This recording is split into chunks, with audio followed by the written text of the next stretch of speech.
So do you want to start by introducing yourself?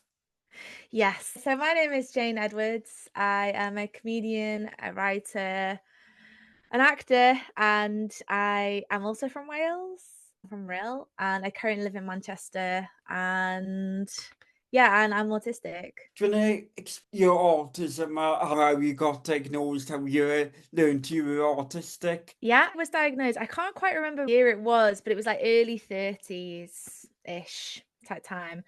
And it was during the pandemic. It was like the end of the pandemic ish. And I was like, I think a couple of people in comedy had been diagnosed. And I started to look into it a little bit more because I just never, it was like, never really crossed my mind. I have a very like typical story of how I found out I was autistic. But when I was little, I had a lot of the signs. I was always on my own, very left out, the difficulties I had at school, and like behaviors when I was a child that now seem like very obvious. Like autism just wasn't considered for me. A couple of other comedians got diagnosed. I was reading into it, and I think that was like when that sort of uptick of autism becoming Yeah. more well known and fleshed out. So I started to look more into it and I was like, "Oh my god, it's me." And it's at exactly the same time, both my nephews were getting diagnosed, and my dad was reading a list of autism in women on some website that he was looking at for my nephews. And he was just like, "Oh my god, this is Jay," at the same time. And then it made sense for all of my family have been very different, and it made sense for every single one of my family members. We all have these very sort of different behaviors, like not neurotypical behaviors. So yeah, it's like a revelation really, but it was such a relief for me because I had that thing where it was always like, you're broken, you're not right. You know what I mean? Or that kind of behavior people always were quite mean about to me when I was growing up, not to sound like a sob story. So then it all came together and it all made sense. Yeah, and so what was that moment like when you started to research for yourself or started to piece things together? You discovered that for yourself. So what was that moment like and how did that feel for yourself? When I started to look into it, I at first I was like desperate to know if that was me. And because it completely made sense that it was me, but I was so nervous about having an interview and then being like, "No, you're not autistic." And then me being like, "Oh my God, I just pinned all of my hopes on this." So that was like the kind of missing piece. But yeah, it was just very nerve-wracking, and I remember I've never been under such stress in my life coming up to the interview, and I don't mean to put people off if you're going for diagnosis or anything, but I just fell into, like, lots and lots of stress for some reason. It's understandable, really, when you think about it. It can feel quite anxious because with that environment where you're not sure what you're planning for or Mm. what you can really get out from having an assessment as well. Because when you're later on in life, doing stuff like appointments like that can be a lot harder than when you're a child. I know it can be super stressful because where it can be life changing. That's exactly the word for it, life-changing. I think a lot of my nerves as well was because my parents had to be interviewed, and it was harder on them than it was on me because I obviously did my assessment, told me to, like, point things out in pictures and stuff, tell stories, and it was, like, quite a hands-on assessment for me. So once I was in it, I was just going through the motions, but my parents had like hours and hours of conversations with psychiatrists. I don't know whether everyone has that. I don't know whether that's like a usual way of doing it, but they were really nervous because my sister was born my sister was born when I was 4, and they were just like, "I don't know if we can remember," and it made them just feel like bad parents because they were like, "We can't really remember you around this very specific age," because I was very quiet and I was just in with books and drawing and Yeah. this kind of thing. It brought to light things that they remembered, and they were like, "Oh," and then things like I would go up to other children and they would be like, "Go away, go, you're not playing with this, go away." And I would just stand there smiling and then I would just keep following the playground. And my mum had all these memories where she was like, "Oh my god, oh yeah, and this is this." Yeah, there was a lot. When you get an adult diagnosis, you are trying to, when you get asked questions from your childhood, it is quite difficult then, and it's Yeah. difficult for your parents to go back on and answer all these types of questions from your own childhood. And what was it like for them having to go through your past and your childhood and piece things together, and for them to process your childhood and their parenting from a new angle, as before then didn't know you were autistic, made them have a moment of reflection of what things were like for yourself.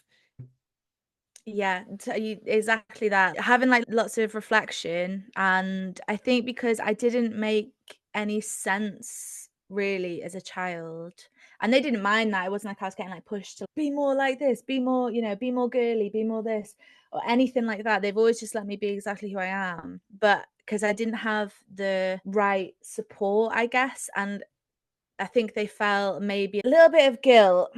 And then I think that transformed into, I remember my dad saying, I just don't want to mess this up for you. If I've had this assessment, I had to pay for it out of my own pocket to get the assessment done. There was every chance they could just be like, no, you're not autistic. My parents could go in and be like, we don't remember anything about it. Or he felt like he could answer wrong or misremember something. And then I would have to like live the rest of my life essentially being like, oh, I guess I'm not autistic, but there's something still not neurotypical about me.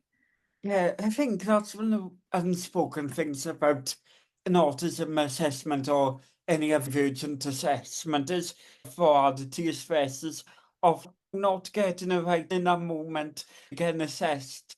You feel like you're not autistic enough. There's always that pressure to prove you are disabled or you are Mm. neurodivergent, and that can play into your mind. Definitely. That was very like, because I knew in my heart that I just knew all this stuff all made complete sense to me, all of my experiences, everything. The people I've been friends with, everything just lined up, as it were. But then I think my parents, because they had a more clinical, and obviously I was worried in my interview that he would be like, no, you don't present enough, or I would do something which was masking, which I would obviously do in my day-to-day life, and he would be like, oh no, you're not autistic. But I think the pressure was on my parents, felt pressure because they knew like the basics of autism through my nephews. And my dad is like classic case. I don't know if that's right to say that, but he's like a model train enthusiast and very extremely quiet. And Yeah. for him, it was like affirming to him as well, because he was like, oh, that could be, because he's been different his whole life. So it had that ripple effect on my family of, oh, he's like in his 70s now. So I won't go for an assessment because obviously I'm in my 70s, but it helped him look back on his life and be like, oh, this runs in our family. So yeah, it was affirming. But yeah, there's always that worry that I'm going to be misdiagnosed. And obviously people who are brought up socialized as women, I should say, have that fear quite a lot. Yeah, and as you said with your father then, I think sometimes at that age later on in your life, elderly, of course, sometimes that there's that thing that you might not feel that you need an assessment or Mm. a paper diagnosis because you lived your life without one, but it can be something just to be able to put a word to it or just make sense of how things were throughout your life that point to being autistic. Mm. And I guess that was something that maybe your father realized through your own diagnosis and your nephew getting diagnosed. Yeah, definitely. This is the thing. I think because it really is like a family thing, my diagnosis. It's like a family event. Yeah, I think you're right. And it's all because obviously we don't usually do parties or anything. So it's like it's the one thing that like actually brought us all together.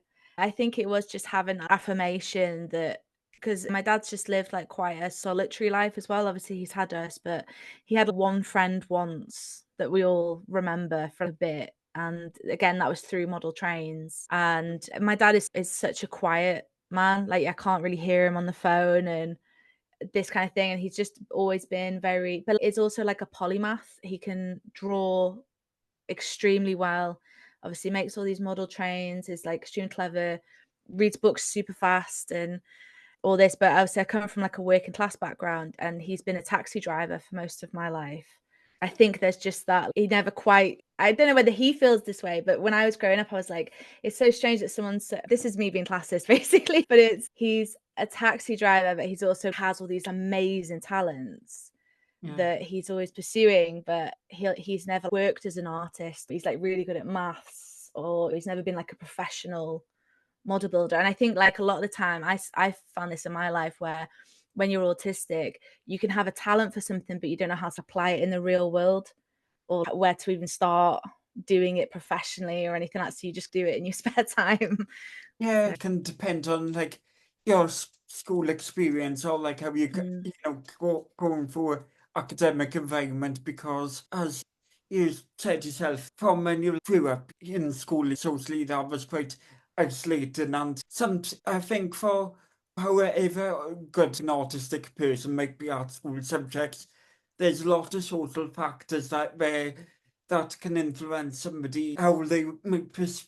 especially how teachers perceived autistic behaviors, and this can be a generational thing. Definitely. I think that it's only because of the internet really that I feel like I can make things and do I couldn't have. So yeah, like with, as you say, different class backgrounds and stuff. It's only in this era really that we can all make whatever we want to make and get information about how to do different things. And I think back to my dad's era, and yeah, there's no support for obviously somebody like him. Obviously, he wouldn't have had a label at the time, but it's all, yeah, that thing of what was he going to do? I mean, he used to deliver beer caskets to pubs, I think, when I was born. So yeah, like how do you go into, you know, being an artist, or from like North Wales?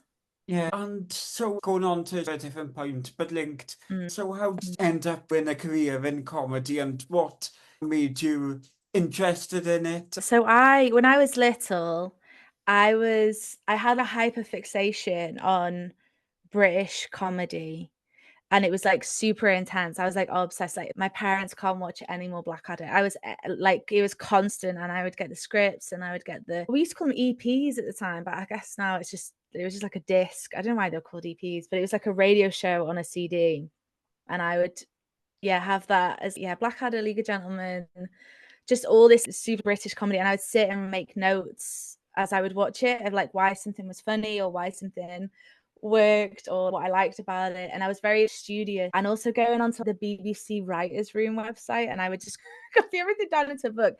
And I met a couple of comedians since who said they did that too when they were children. And I used to do acting as a child. It wasn't like Amdram, it was like they were prepping us to go into West End and stuff like this. But I just never, I did that because I liked comedy and I was good at acting. I am naturally quite good at acting, but I really hated the environment of it. It was so like, because these are all theatre kids, and I like barely spoke really at the time. I could act, but I was like so quiet. Just they all thought I was weirdo and all this sort of stuff. From there, I went to university in Manchester because I knew it had a good scene, and that was really why I just went to uni, just to get out of real, like a lot of us do. And then I met a guy called John, and at university radio, whatever it was. And he told me he did an open mic, and I was like, oh my God, why did you do an open mic? And from there, I started just looking more into the scene. And I had my first ever gig at the Funny Women show. I don't know whether it was the competition or not, but there was one that happened at the Lowry. This is so long ago now. And then I was gigging for a couple of years. I was so on and off in my 20s because just my life was very messy. And it's quite a lot. I literally didn't have the money to gig, basically. I know it sounds like a sob story, but yeah, my life was very rocky throughout my 20s, and I just couldn't be like consistent. And this is another thing about, I guess, being autistic. It couldn't work out how the industry worked or how everyone was socialized. Everyone just seemed to know each other. And then I was always like this weirdo who I like knew people and I was polite, but I just couldn't seem to get in anywhere or Yeah, have these friendships, or yeah, it was really difficult. It was very hard. So because yeah. that's been autistic. When you like were in school and people were playing without you, excluding you, and you had that experience from when you was like in drama lessons when you was younger. and you notice that people know you are different, or there's something different about you before you do. You get that feeling that they see you in a negative way, as is if they excluding you. And it's then there's that thing that, because it's like you try to mask or you try to fit in, and when you start a comedy, you try to fit in. It can feel like there's like either like a secret club, or there's like a whole different world of how things work, and you just don't know how to fit in or know how to slot right into industry or any sort of like network space aspiring to be part of. And it's one of those things is definitely quite strange to think how so much of socializing is quite different until you see it, if you're going. Yeah, totally. You, especially saying it feels like there's a secret club. That's exactly what it is. It's yeah, and but you constantly try. I don't know about anyone else, but like I constantly try to get. Well, I did back then when I was in my 20s. I was trying to get in, and you're trying to work it out. And I find myself sometimes doing that on like social media, where I'm like, what is it about this person? You can become like a social scientist a little bit, being like, oh, what's this person? Oh my, what's that? And their vibes like this and their vibes like that. Like, I think there's no real, I guess it's like compulsive, but you just have to, it's like now that I'm older, obviously I'm a lot more, even though it's cliche, but I'm like, I'm me. Well, literally all you can do, because if you're doing all this like little, and how does this person, how are they friends? And how could I get friends like that? And should I appear more like this? And you're just gonna, it's never gonna hit right, as they say. You're never gonna, the best thing to do is to use all that time and energy into like how I feel, going back to how I was when I was a teenager, in a way, when I was just a bit freer, that kind of stuff. Yeah. And I suppose sometimes it does take a while to realize that's how you get along in, especially like in an environment like comedy. I know it can be quite mixed industry where, of course, like most industries, there's like some toxic or bad elements of it. But it's that thing, as you were saying there, that know of many neurodivergent people who are autistic like yourself, and I suppose there is a lot growing, as I said, because the toxic elements of like how some big what people might have seen or heard about some of the elements of the comedy industry, which can sometimes put people off. But I think for that, there is a lot more collectivism within the comedy community. It seems a lot more these days, and a lot more about trying to find how to, feel okay and find an easier way into it, rather than thinking that you need to try and be something that you're not, or that you don't exactly fit in. Or I guess there is something that sense might be changing within the industry. And I guess something that throughout your comedy career you've been able to see. Yeah, definitely. Because I've been around because I've had this kind of I've had a long, I've been around for a while, as I always say. So it's because it just feels like when I first started, it was like a boys' club, and that was it. And maybe some people would disagree with that, but from my experience of it, it was like a closed shop. And like obviously women could be a part of it, but you were very much like, you weren't treated very nicely. And that goes for like anyone who wasn't like a white straight guy. It was always like a load harder. The bullying that I got when I first started, and this isn't to put anyone off at all because it is different now, but I remember I used to get obviously talked about behind my back a lot, and I would get things that were very similar to my childhood, where I would go once. I went to a gig, and the guy on the door was like, "Are you Jane Edwards?" And I said, "Yeah." And he was like, "You're not allowed in." Because there was this other comedian who had, again, it's like that childhood thing of they just have a problem with you. They don't know why. And obviously it's because of autism, basically. It's just that kind of bullying instinct in some people, that they just want to, they need to be above someone else, or to make someone else feel excluded because they don't quite understand them. And I went through loads coming up, but nowadays, and I've recently just been through some horrible stuff with guys on my circuit, which is a bit negative, but at the end of the day, the circuit has changed loads. There's loads more welcoming groups, and if even if you came onto comedy and you were like, I can't find my people, I don't fit in, now you can just make your own career. You can just get gigs, you'll meet people along the way. And with the internet, it's a cliche, but you can just build and make whatever you want. You could make films, you can do writing, all the resources are there for you. So it's not so much, it's nice to be in a group, but the networking side of comedy now is a bit more skewed towards you can be an individual basically. Yeah, and when you mentioned a lot of the internet, I know it's something that when looking up about yourself that you was able to use that as a platform for growing your audience and keep working throughout the pandemic and using platforms like Twitch. And I know that a lot of comedians do tend to use that platform now. And as you say, there are platforms like TikTok where people make different sketches like comedians like Rosie Holters and I think Mm. Munya Chihuahua. So there are comedians using that. And so what has it been like then finding the online space and using that as a place to grow your comedy career, but also keep working throughout the pandemic? I think, yeah, working throughout the pandemic was, I think that so many people had streams, but I think what I was doing in the pandemic, it just felt like I didn't mind lockdowns too much. That's my personal opinion. I know it was like hell for a lot of people, but for me, it was fine. Because I had my little stream. We were making Escape the North, and which was like, yeah, like a group stream basically.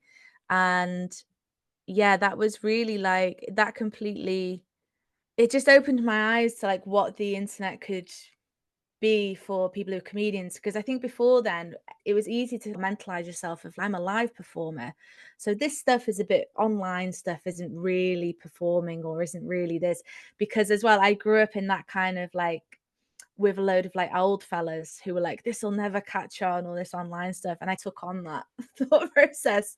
So I think in the pandemic where I just sort of jumped in and started doing stuff online, that was, yeah, that was like a real game changer for me of like what you can build just from your own desk. You can build like whole worlds for people to get involved in.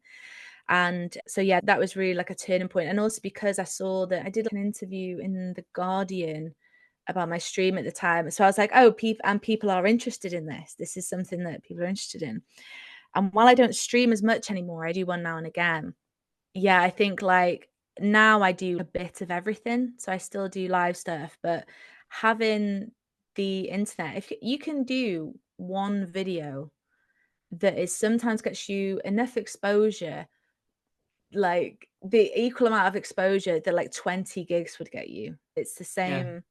There's just no, I meet people now who have much bigger careers than me. My career is tiny compared to a lot of people's, but I meet people now who have huge careers because they made like 3 videos online and they're that funny and talented that it just made them absolutely massive. And a lot of them haven't like actually been on like stage properly and stuff before, but now they have big live careers. So yeah, it's definitely worth just trying. Yeah, and as I said, it's like that thing where, where before we relied a lot on the live gigs, and then it starting you'd be playing to rooms of smaller audiences. But now with the internet, it allows you to broadcast in Mm, across the world really, and uh, collect over hundreds and thousands of viewers. It's something that for anyone who was starting out years ago would have been unthought and quite an incredible idea. And it has helped a lot of comedians trying to find other audiences, and it'll probably help you find a community of other neurodivergent people to mm, allow you to have the confidence to be more of yourself, as you probably got certain more encouraging feedback. I know sometimes comment sections they can be quite mixed, but I assume sometimes can also give the encouragement where like a smaller audience, 20, 30 people in your early start of your career, we might not have that same effect of on the impact of what it means for your confidence within in your pursuing comedy? Yeah, definitely. Obviously I've experienced it, and I've known of like when people hate your video. That's when you realize like, oh, I've made something that people can hate. I think that, oh, it's hard to say because obviously it's not that. I'm not going to be like, it's great to have people Yeah, be like, you're not funny. But for me, I try and use it as if I've ever had that. This has only happened to me a couple of times because again, I'm not like a huge platform. I'm sure people have huge platforms. I would have a different opinion, but because I'm still trying to grow, I tend to use it in a way where it's like you have to see it's beneficial. You have to see it as like this very like mercenary way of this is just a number. You've left a comment and that will be good for, especially on places like TikTok where I don't really know anyone and people are just flowing through. On Instagram, yeah, it would hurt me. But on TikTok, I just use it as like this is all just traction. And but I never deliberately obviously make things that people don't like. And I think that if I started online and I made like one video and someone was like, this is rubbish, take it down, maybe I would think, oh, maybe I'm not funny, maybe I'm not good. But it can also go completely the opposite way. yeah, because it is quite weird that, but I think it's like in terms like sometimes with her doing a live thing, then it's like you at least got a chance of getting some feedback from somebody else in the room like that, whether it be your first stand-up gig, that might say, hey, yeah, I really enjoyed it. I had a really good time.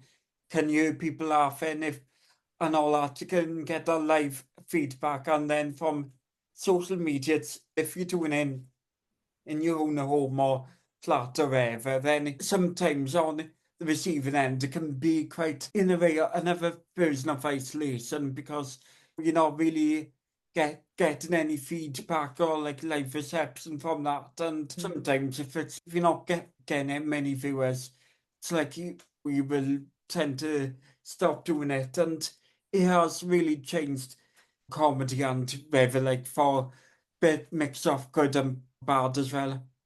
Yeah, totally. Yeah, like mix of good and bad is that's it for everything basically. Yeah. Live gigs are like you have to pay loads to get there, and then you have to, sometimes it's cold, it's rainy, you have to go out your house, you get there, they might not like you, a lot of adrenaline, a lot of nerves, and then you've got to go home and then but yeah, you're right. But yeah, you still get that mix with people, you meet friends, you have that kind of thrill when it goes well. And but yeah, because I'm always very, oh, I love that you can do things from home now. But like you say, if I did that all the time and I only did that and I didn't have these kind of like other options to do stuff, maybe I would think these are just numbers and I'm not really meeting anyone or getting that kind of like the kind of rush that you get from a live show. I wouldn't obviously get things like that because I've known people who have big careers online and they're like, they're very like, I feel nothing. Because you get so used to it, I suppose, of just going viral. You're like, there it goes again, it goes viral. So And I guess at least for like in a pandemic and like you can no choice between going out to a comedy club and like you were in that position where to keep on doing your comedy you would have to do it on like platforms like Twitch and Zoom. At least there's always like platforms you can get comment sections and actually be able to talk to people while you to your audience or other people who might be on like a similar group's live stream thing of that, and it does seem to have a better, more offer like a chance of getting a positive feelings within yourself. yeah, definitely. Yeah, I think especially from streaming, like I really love streaming, even though I don't do that much, but because you get to like really, that's the perfect mixture for me, streaming. You're hanging out with people, it's like interactions, but then you're still doing that thing of you're at home, it's just numbers. Yeah, that's like the perfect mix of like real people, but also not having to go and risk it all in the night. Yeah, I think you're right. And so when you started your career in comedy, what were the things you would be like talking about and what would be your themes of your stand-up when you was doing your first gigs? When I was doing my first gigs, I think I was one of those people who was like, I'm gonna be edgy. I was extremely young at the time. I didn't say anything like, I don't think I said anything awful, but I just thought I was like very clever and cool. I was like any open spot. And then, but yeah, no, not bad material edgy, but I just thought I was like very political and very this.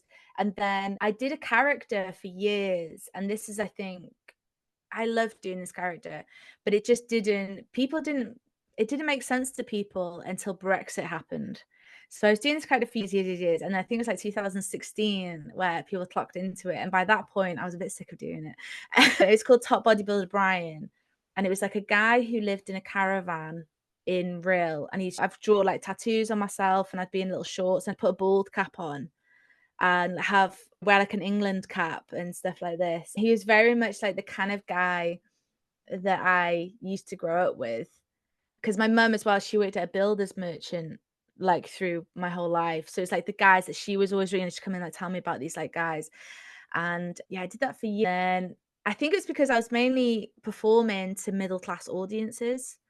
So obviously to them, they were like, I don't understand like what this is. I'd be like, he's addicted to Monster Energy drink, and he's outside Paddy Power, and all these like little motifs that in my childhood made complete sense, but they couldn't see it. And then like class, it's a bit classist, but like Brexit happened and people were suddenly like, oh, I know this guy. We've been hearing from this guy for years. This like sort of red wall northern guy. So I stopped doing that in 2019 because I just did a show and I was like, that's it, really. I'm sick of doing this and I don't want to see it again. And then recently I mainly talk about, I like to do stuff about conspiracy theories and stuff, but from the point of view of the girlfriend of a conspiracy theorist. She just like, completely believes in it all.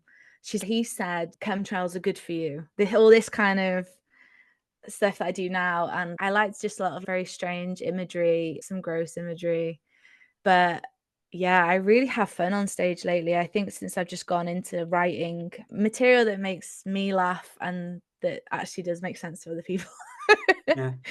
Yeah. Yeah, so I guess it's like that whole sense of what you not so much touching from your own experience, but observations on just like society and culture in general. Definitely, because I'm quite like I'm on my politics are very left, but I'm also quite like a to go against the stereotype. I'm quite a sarcastic person. So I think just everything that I do comes from that vein of yeah, I have an interest in like culture, I guess, is like how I sort of umbrella term it. And um I think that yeah, everything just comes from that, especially like weird cultural phenomena, things like Alex Jones and that kind of like the new right sort of strangeness that's going on in the world right now. Just all that forums, and I really have I have a big interest in stuff like that. It just makes me laugh, some of the stuff that you hear from there. Yeah, I can understand how it can be quite is laughable really when you think about all the like absurd ideas. It's something you can be quite topical and political without being like relying on the politics week or which MP said what and just making on the spot jokes which could get old within a week or so, but plucking some things that your audience not known about, certain conspiracies and ideas and things that they might not be aware of, and things about us said like far extremism and all that kind of can be quite in finding a unique way of being quite informative with it and original with it. Yeah, this is it. I hope that I am always like original, and yeah, I think I'm sure there are other people who are like me, but yeah, that's what I always strive for, really, to Yeah. be unique. And what are like the comedians that you was inspired by? Then we're onto I know you said earlier on you like you had an interest in British sitcoms and all that, and like understanding humor from that. And I think you probably did that as like a neurodivergent person of trying to understand social rules and understand what makes people laugh and what is funny, because it's like sometimes it is that autistic people sometimes have that stereotype or some can sometimes have that different sense of humor than neuro and and non-autistic people have.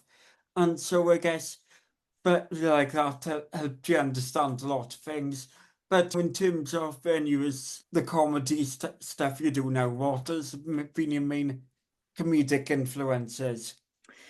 I guess Julia Davis in 99 was always like a big thing for me because her just like the world that she makes of these women monsters, let's call them. And that's like my stage persona is a little bit it's like that. I was inspired by that anyway. I don't know whether I hit anything near to that, but yeah, I love like women who are like megalomaniacs and con women and stuff like this, but how they present day to day. So I think I'm always like very inspired by her kind of character work. And then I guess like very modern comedians, it's like people like Jacqueline Novak. I was very inspired recently by Jacqueline Novak and her show. I think it's Get on Your Knees. But the way that I've never seen someone do comedy like her. And I think whenever I see someone, even if I'm really into her stuff, but even if I wasn't, seeing how she does stand-up comedy, because it feels so different to me. The tone of it feels different. Her topics feel different, everything. Her confidence, that was massively inspiring to me in terms of the show that I'm going to write for the next year. And it's like nothing to do with her topics. It's nothing to do with how she had her show, but it's like that kind of energy that you get from someone it makes your personal energy bigger, if that Yeah. makes sense. Yeah, Um, can make sense of that because mm, it just gives you the motivation to keep doing things as you intend and allows you to push on a bit and within your own mm. creativeness and continue to be bold and be yourself, really. This is it exactly. Yeah, and when you see, because you don't really now we have more autistic icons and obviously really I don't remember anything like that growing up and obviously I didn't grow up with the labels or no when I had the condition rather condition Yeah, neurotype you get so tied up in yeah, the words don't you and what you casually would say and then you're trying to be proper yeah I think now you could be growing up autistic and actually have people to look up to who are like I'm autistic and I've done this and even though really I guess most people in history who are prominent we're like you shouldn't and you shouldn't diagnose people after they've passed but people like yeah. Einstein and stuff there's a lot of people there that probably could have been assessed let's say Because it's like autism as like a term or being diagnosed in people. I think that's only been around for 80 years or yeah such like that. So it's that, as you're saying, that's even though like you don't want to diagnose anyone that you don't know at all and you only know from like history books or wherever you can read on Wikipedia. It's that thing that because in a way, even though there's history of autism going back as long as humans have lived, there's that thing of you do want to understand the prehistory of autism before the label. But back on to the point of the icons, and as I said, aspire being autistic. And I guess that, and as you hinted, it's something that you didn't grow up with knowing anybody who's autistic and let alone knowing any autistic women. What mm. has it been like since you got diagnosed, finding out people who are autistic and but also like people on the comedy scene who are autistic and what has been like of finding out other comedians who are autistic? It's been really inspiring especially people like Fern who are just like at the heavy heights of fame and success and to see people who are so talented like that and who are autistic, who are proudly autistic. And as well, I had a lot of help when I was getting diagnosed from people on the comedy circuit. And it's just very like, I'm like dancing around. I don't want to be like, because anything is possible, but you don't really grow up knowing that when you're different Yeah. you don't really go, oh, anything is possible for me because you're also told my school life was very like, no, it's not possible for you. I was very much, you can do social work as that's the height that you can do it. That's not at all to do down social work. I couldn't do it myself. And I think social work is obviously it's such a hard job, but that because of my struggles in school, it was like, everything isn't possible for you. This is the job that you will probably go into. This is the kind of work that you'll do. So I think that being able to see that anything is possible in real life, because I have a problem with visualizing the future as well. So it's like actually having that living example ahead of you. It just gives you that sense of, oh, I could do anything. I can do anything. I just think more just like young women, young people will have that as a kind of map that we've not really had before, not explicitly anyway. And I just wonder what that will do to the next generations of them when they know they're autistic younger now and have these icons. I think that's really just really exciting, really. But yeah, in comedy, there's a lot more autistic. Like I say, like Fern is like just such a brilliant example, and there's so many autistic people. I think it's more having more community now. Whereas, as I say, when I started, it was just like, who's this woman? She's weird, she's different, she's this. And obviously, I think now people also think twice about talking about someone like that because you don't, different neurotypes are more common now. Especially when you think about it, at the time you were diagnosed in the pandemic at that point, I think that was a real change moment because I think when you think about it, 2019 and the years before, it didn't seem to have that level of understanding and level of community as it did when it got to the time of pandemic. And I think it was like a time where I noticed a lot more people were getting diagnosed and learning about autism, neurodivergent conditions. But I know that has caused people to think, where is this increase of people getting diagnosed come from? And it's like I say, it's like when you start to learn things about yourself as well later on in life. It's like something that I have noticed and observed from comedy that particularly there's a lot of comedians now diagnosed with as ADHD as well in particular as well. And Mm, as I said, you got autistic people, and I was watching Next Up comedy live stream the other day with Stuart Laws, and he was mm. discussing his autism. And I think you do see a lot more comedians discussing neurodivergent conditions, as I think it's a space where the performing arts allows somebody to explore the neurodivergent life experiences and finds a way of communicating their life experiences for other people to empathize and understand a lot more, and gives that more human perspective of things because, as you're saying, for somebody like Fern Brady, it's just not just that it's an autistic person doing comedy, but giving a real life example of what it means to be autistic and give quite examples of normalizing autistic behavior and for people to not get the kind of weird negative ideas and challenges anybody's judgment of what is to be autistic as one thing that you might feeling positive or observed from the growing neurodivergent community in the arts and within comedy. Yeah, definitely. Like you say in there, it's a way of expressing. I really think that if I didn't do comedy, I think I would be a lot more alone, which wouldn't be a bad thing. But obviously, I know so many people through comedy who are accepting of me. And I always see myself in terms of the world, the rest of the world. I always see myself as I've said this before. I'm like a witch in the woods who is like trying to lure people to her rather than I can't go out there and go like, "Hey, how's it going?" Da, da, da. So I always feel like I'm laying like breadcrumbs for people on like social media or doing a stream or doing a live show, and I'm luring people to me. And then and that's how I meet them and that's how I can be myself in front of them. And I think comedy obviously allows you to just like express yourself in that way, explain yourself almost.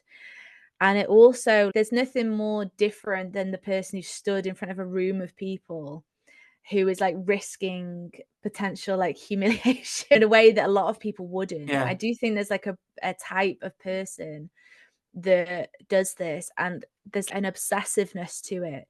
You have to, the kind of knocks that I know that I've had in stand up and in like performing, the kind of knocks that you have to have that thing in you that's onward. And that for me is my autism that allows me to do that. Yeah, because like I think for some people they tend to say that if if their night comedy gig didn't go great and like say, oh, it's like you haven't died on stage. But it's if you'd be able to like comedically do a night of stand up, felt that you like kind of had a night off where you felt like you died on stage, and to be able to come back from that Mm. after any sort of not going great or it's not your best night, then it is something that takes a lot of somebody. And what do you find is that thing, as I guess you hinted earlier on, that you have had some negative experiences within doing your stand up. What are the things that what has helped you keep on going? I think just the fact that it feels like a big answer. I think the thing that keeps me going is this kind of like the negative stuff doesn't hit me as much. The professional negative stuff doesn't hit me as much. Rejections don't seem to hit me that bad. Watch me say that now. Somebody will come in tomorrow and I'll be like, no. But in terms of, for me, it's just always onward. I died at that gig. Okay, I'll learn from it. It'll be different. I'll change things. I've learned from this. It's all learning for me. And I think as well, being autistic, it allows me to always be in that state because I'm not someone who comes out and I know everything, because I've had the knocks of an autistic person, of people being like, no, you're doing this wrong, you're doing this wrong, you're doing this wrong. So I'm always in that state of I don't know everything, I'm learning. I could be sending emails that look horrible, or because that's how it's basically always been my whole life. I could be getting rejected for things that to a neurotypical person are very obvious. But I think in terms of the kind of social negativeness and rejection and things like, I guess I wouldn't class dying on stage as that really, because again, that's a professional thing to me. Yeah, But the social negative stuff, I find that much, much harder, obviously. But I also like, I guess I've not really, and this sounds like, I don't think this sounds as bad as it does. I've never really known any different. You know what I mean? I yeah. think the childhood that I had and the teenage years I had and the kind of life that I lived in my 20s, I've never really been like completely accepted. Someone just taking a dislike to me is not a surprise to me. When you've not you feel like you haven't done anything to them, or there's no reason, or you ask them and they go no because that's just how it is. All these very, what to me seem like odd behaviors from people that you have a lot of in comedy. I've always been around that, treated like that, but I don't let that define me. So I think that's how I deal with it basically, is I go, you're wrong. So that's, and because I've been doing that since I was a child, being like, no, you're not, then you're not my people. Then all this kind of new thought now that goes into everything of you need to find your tribe. I felt like I've been doing that since I was very young. So for me, I just know there will come a time in the future when things do click into place, and I just need to keep going to get there, really.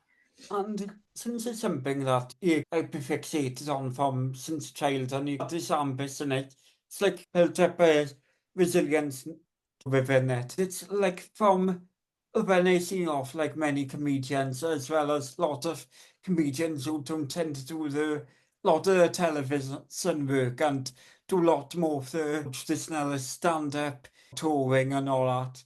There's a lot of comedians who say they have some sort of baggage and life experience where outside the comedy, off stage, life's been a bit shit if to say as is. Mm. And they had quite not a lot of negative experiences in life. For some people, it's a lot of, being able to deal with that, have processed it, and it can be quite cathartic, therapeutic, I guess, trying to find a way of either embracing that past experience and finding this and just, using that to get back up again and keep yourself going within life because, as I said, sometimes you just look and to find something better or get things right. And I think that can be quite something within comedy in general.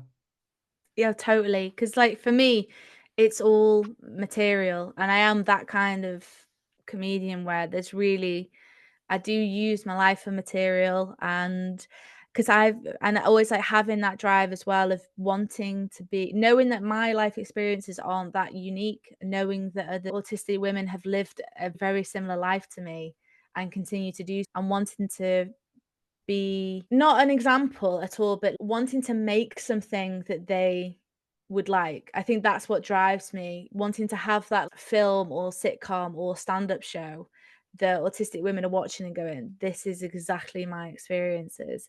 That's really what drives me on and what is like cathartic to me, because whenever yeah, it's like whenever something happens, I'm like, this, it's very painful now, but this would be useful for me, or I've had a life experience that might be useful. It sounds like there's something, again, it sounds like slightly mercenary, but it's very positive to me to be able to do that.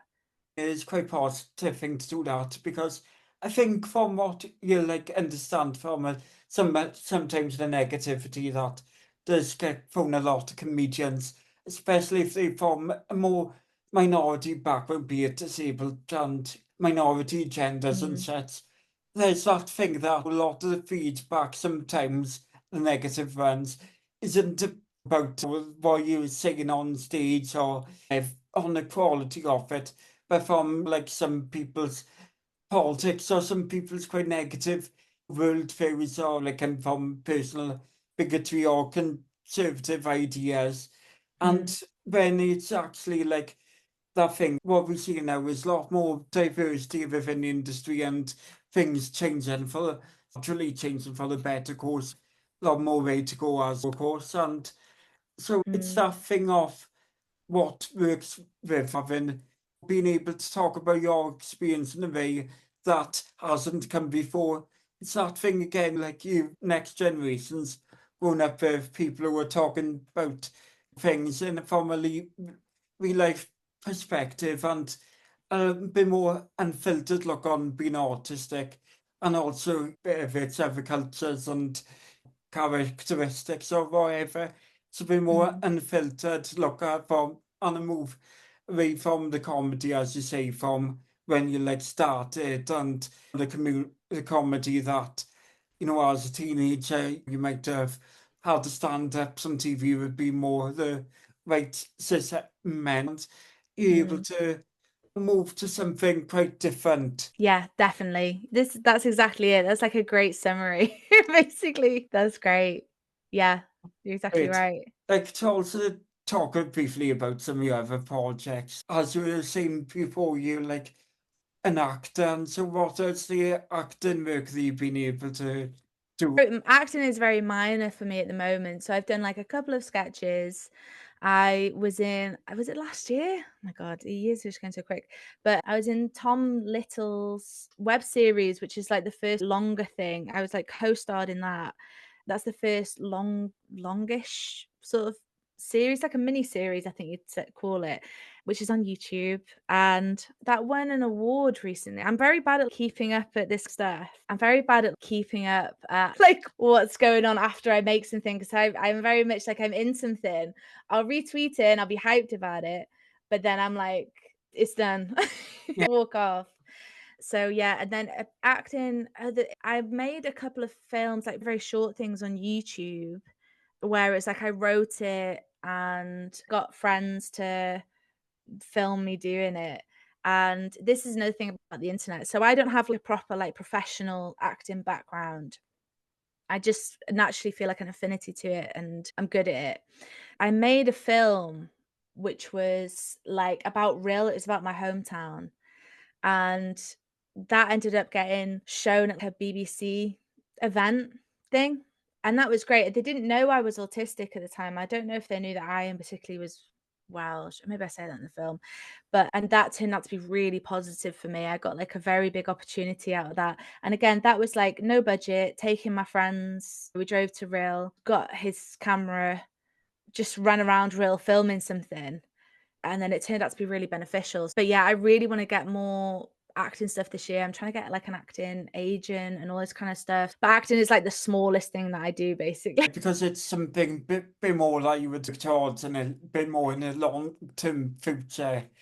Not quite the you know, and as you're saying about the interest in sitcoms going up, something that I could imagine that, and like if we were to say, oh, what would you like to achieve in the next 5 years or such?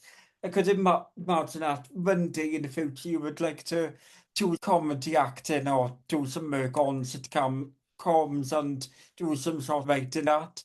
Definitely. For me, the end goal is, yeah, own sitcom in it, writing it, everything. Yeah, and I'm hoping I'll take more steps towards that in the next year or so, but also acting in writing my next Edinburgh show at the moment for next year, which seems wild to say that now. It's just finished this year. If I didn't go up this year, I had nothing to do with it this year. So it's not like I'm extremely on it or anything. But I'm working towards next year, and I think I'll do more of acting role in my show, a mixture of stand-up and then some bits where I'm doing more like comedy acting stuff. Yeah, so I'll see how it goes. Sounds really exciting what you've got planned ahead. So, is there anything you want to promote or say for people to listen to what your comedy or anywhere people can follow you and find you on social media? So I'm on Instagram. I think I do my best work on Instagram. I also have a Substack, and I write some like articles and send out a newsletter once a month, which is quite fun. It's got like a media recommendations thing of a podcast, a book, a YouTube video. It always mixes up. And that just says what I'm up to, or just a bit of an essay. And then I've also got a podcast, which is probably coming soon. It's just because I've been saying that for months now and just keep getting caught up in other things. But if you like documentaries, it's called the Paradise Found podcast. And I made the first series like last year, and series 2 is going to get made within the next 6 months. But I basically just talk to comedians and creatives about their favorite documentary. It's really fun. I think that's all I got going on at the moment. For live stuff and promotions, I'm going to try and promote things more on Instagram.